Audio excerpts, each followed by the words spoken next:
Welcome to the Real News Network. I'm Kim Brown in Baltimore. The one and only debate between the Republican and Democratic vice presidential candidates, it wrapped Tuesday night from Longwood University in Farmville, Virginia. Indiana Governor Mike Pence and Virginia Senator Tim Kaine fielded queries from moderator Elaine Quijano about issues like temperament, taxes, and foreign policy, and also the role of law enforcement. But topics like income inequality, climate change, education, and a political and economic system controlled by billionaires, well, didn't really come up. Well, joining us this evening for a post-debate analysis, we're joined from New York with Kate Aronoff. Kate is a writing fellow at In These Times covering the 2016 election. And we're also joined tonight with Bill Curry, who's speaking to us from Farmville, Connecticut. He's a columnist for Salon.com and formerly served as White House counselor to President Clinton. Thank you both for joining us. Thanks for having me. My pleasure. Tonight's debate was a little bit easier to digest than the first debate between Hillary Clinton and Donald Trump, in spite of both running mates' insistence on talking over each other and the moderator. But let's start off with what we didn't hear from the candidates tonight to get some insight as to how Mike Pence would approach being vice president. Here's what he told ABC News earlier this year. I frankly hold Dick Cheney in very high regard in his role as vice president and as an American That's the leader. kind of vice president you'd want to be? Well, I think a very active vice president.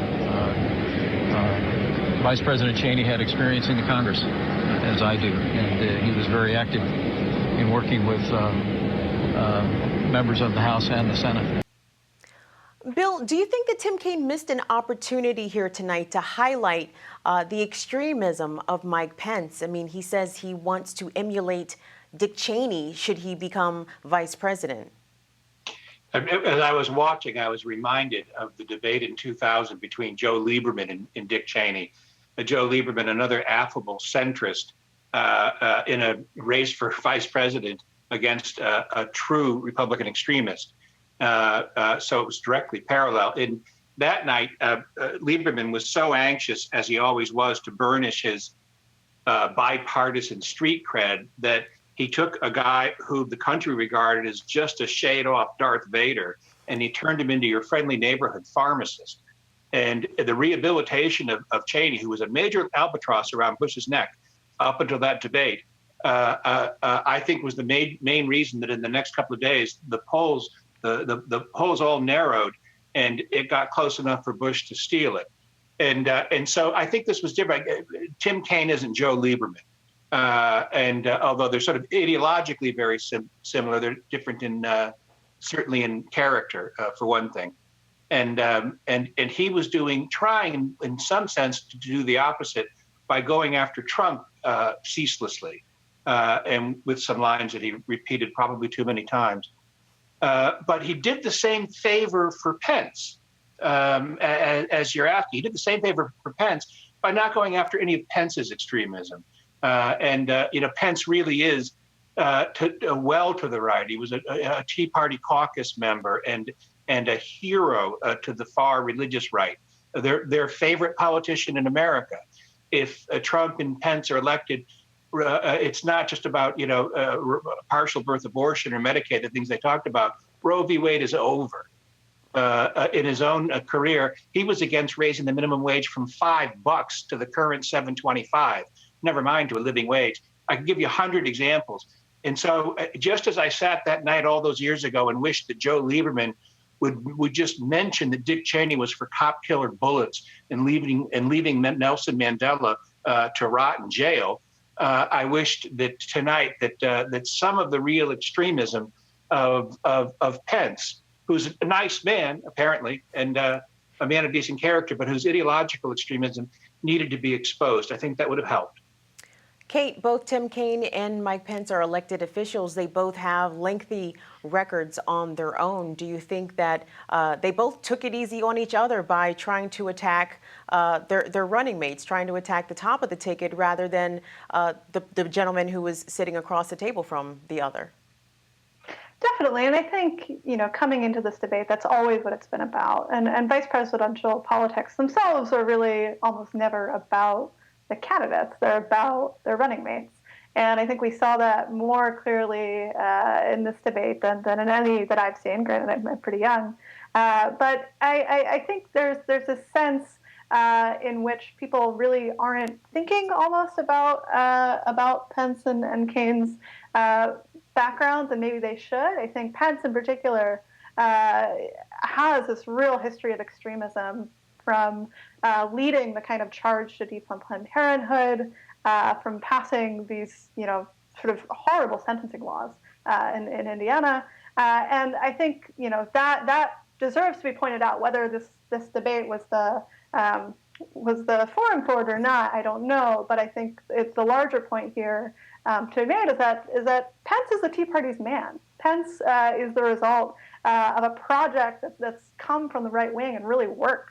There's all this talk that sort of Trump is this abhorrent candidate, that he's nothing like the rest of the Republican Party, but he is. And I think Pence's placement on his ticket really shows that, and just how effective the Tea Party has really been at pushing this really radical ideological line, to the point where someone like Pence, in comparison to Trump in his kind of garble and ridiculousness, looks reasonable. And of course, defunding Planned Parenthood is the opposite of reasonable, to take away women's right to cancer screenings and to abortion. It's totally unheard of. Not unheard of in the Tea Party, but really sort of far from what folks on kind of the progressive wing of the Democratic Party should hope for in terms of where the kind of terms of the debate lie. And the issue of reproductive rights did come up in the debate, and we're going to get to that a little bit later in the discussion. But one area where some say that Pence scored points were his critiques of the Clinton Foundation's foreign donors. Hillary Clinton and her husband set up a private foundation called the Clinton Foundation. While she was Secretary of State, the Clinton Foundation accepted tens of millions of dollars from foreign governments and foreign donors. Now, y'all need to know out there, this is basic stuff. Foreign donors, and certainly foreign governments, cannot participate in the American political process. So, Kate, is this a fair criticism to make, and do you think that it matters to most voters? It is a fair criticism to make. I mean, there's plenty of earth to be dug up about the Clinton Foundation itself. But I think what this kind of part in the debate really shows is that these two candidates are totally out of touch with most Americans. How many Americans have foundations that they've been able to create off of massive stores of wealth? I mean, virtually no one. That's a really, not even maybe 1%. That's like a 0.1% level of wealth. And the fact that this is kind of what our presidential candidates are sniping over is ridiculous. I mean, there are people who are, struggling to put food on the table, struggling to put roofs over their head, and here we have a conversation that's dominated by, how a foundation is operated, how donations work, and not that there aren't real sort of ethical considerations, I think, about the Clinton Foundation, but especially coming from a right wing that's done everything in its power to disenfranchise poor and working people. I think it's a ridiculous line of argument to say that to bring up these kinds of ethical concerns when the entire Republican project of the last 30 years is one giant ethical concern. Bill, your thoughts about Mike Pence referencing the Clinton Foundation? I would just say, first of all, that again, as I've discussed previously with you guys, the real problem for me in the Clinton email story was certainly not espionage. She wasn't trying to give secrets away, and it wasn't corruption, not provable legal corruption or even close to it. The real problem with it was secrecy, and that what she was trying to do was take her entire show private so that people couldn't FOI. In the history of government decisions made in secret, when the government acts in secret, we end up in Vietnam or Iraq. And when it acts in public, we end up enacting the Marshall Plan, doing something that's more likely to make us proud. And the second thing is that in terms of the corruption issue, what the Clintons really are, they have a tin ear for ethics, and they are architects of the sort of the worldview that came of age in the 1990s during the Clinton years of globalization, which runs not on innovation but on corruption, and of the kind and level of pay-to-play politics here in America that supports it. But the whole system's that way. The last guy in the world to make the case is Donald Trump, whose entire life has been buying influence from government. That's what he really did for a living. and so that piece of it is easily rebutted. And what surprises me is that neither side, the Republicans would be making a better side if they weren't claiming she was a criminal to be sent to prison, if they were talking about the corruption of the system, and so would the Democrats. It amazes me that after a primary season that lasted a year, which in both the Democratic primaries driven by Bernie Sanders and in the Republican side driven by Trump, the rigged system was the theme of both campaigns, and it was the dominant topic of discussion throughout the primaries. And since the conventions, it's just dead. So that a populist issue like minimum wage or either one of those guys talking about how you clean up a system which is this degraded by money, that's obviously, that just wasn't in the cards. Well, part of the conversation tonight during the debate was how Republican nominee Donald Trump seemingly has a really good grasp of the system and its inequality, and especially in the issue regarding his taxes. The New York Times article was brought up, I think, definitely by Tim Kaine, wanting to know, number one, how come Donald Trump has not still released his taxes yet, and two, the way that he is conducting his business that allotted for him to allegedly not claim federal income taxes for perhaps as long as 18 years because of a $1 billion loss his business suffered in 1995. Let's check that clip out. His tax returns that showed he went through a very difficult time, but he used the tax code just the way it's supposed to be used, and he did it brilliantly. How do you know that? You haven't seen his tax return. Because he's created a business that's worth billions of dollars today. How do you know that? And with regard to paying taxes, this whole riff about not paying taxes and people saying he didn't pay taxes for years, Donald Trump has created tens of thousands of jobs. I mean, this is a little bit of a departure from the debate that we heard back in 2012 regarding Mitt Romney and his 47% comment about how there's 47% of Americans who don't pay any taxes, and these people are the moocher class. These are the people who are on the government dole. And yet we're seeing Donald Trump being defended, obviously not only by his running mate, but by conservatives at large when it comes to this issue of him usurping federal taxes. It makes him smart, or it makes him a, quote, genius. Kate, your thoughts? Yeah, I mean, I think this shows that Donald Trump is the candidate of the 1%.